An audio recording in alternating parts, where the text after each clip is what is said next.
আজকে পয়লা বৈশাখ। পয়লা বৈশাখে নমস্কার। আজকে পয়লা বৈশাখ। পয়লা বৈশাখে সবাইকে শুভকামনা রইল। শুভ নববর্ষ। সবাই ভালো থাকবেন।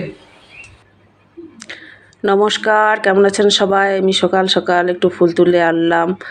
আর নতুন বস্ত্র পরতে হয়, তাই একটা নতুন শাড়ি, একটি সুতির শাড়ি পরে আমি ঠাকুর ঘরে গিয়ে ঠাকুরের পূজা টুজা দিলাম। আর এখানে আমি আমার ঘরের পূজাটা করছি। এই পূজাটা করে রান্নাঘরে যাব। আর এখানে দেখেন বৈশাখ মাসে আমাদের প্রথম দিন ঠাকুরকে যে তুলসী পাটে ঝরা দেয়, এই যে আমাদেরও দিয়েছে ঝরা। আর আমি রান্নাঘরে গিয়ে যে দেখি মাছ মাংস নিয়ে আসছে। এখানে বড়া হবে, এটা মাংস আর মাছ। আমি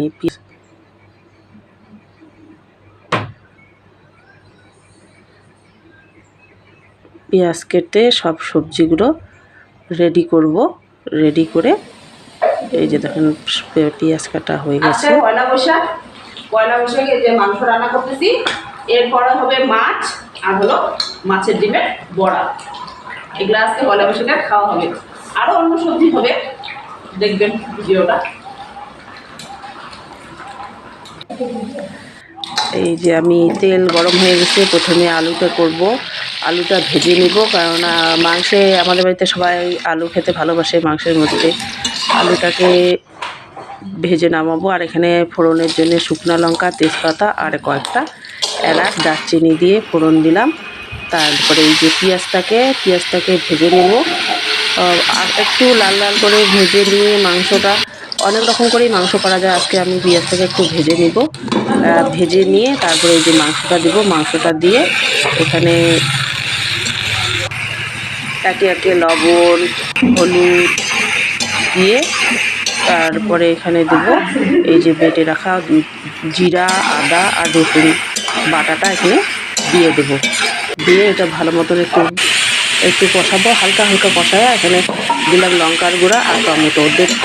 দুইটা মতো টমেটো আছে, দুইটা টমেটো দিয়ে দিলাম। দিয়ে একটু জল দিয়ে এটা সিদ্ধ করব। আর জলটা দিয়ে একটু ভাজা ভাজা করে সিদ্ধ করব জলটা দিয়ে। তাহলে কি হয়, মাংসটা একবার আগে যদি সিদ্ধ হয়ে যায় ভালো হয়ে যায়। যে মোটামুটি মাংসটা সিদ্ধ হয়েছে, কষানোর জল ফুটে আসছে। এখন দিলাম আলুটা দিয়ে একটু আবার কষাবো।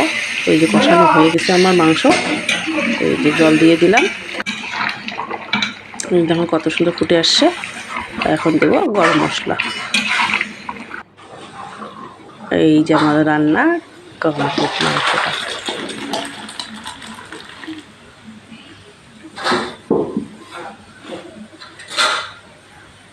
এই যে এরপরে হবে মাছ। এই যে আপনার দাদাকে খেতে দিছি। বড়া আছে, চপ আছে আর মাংস।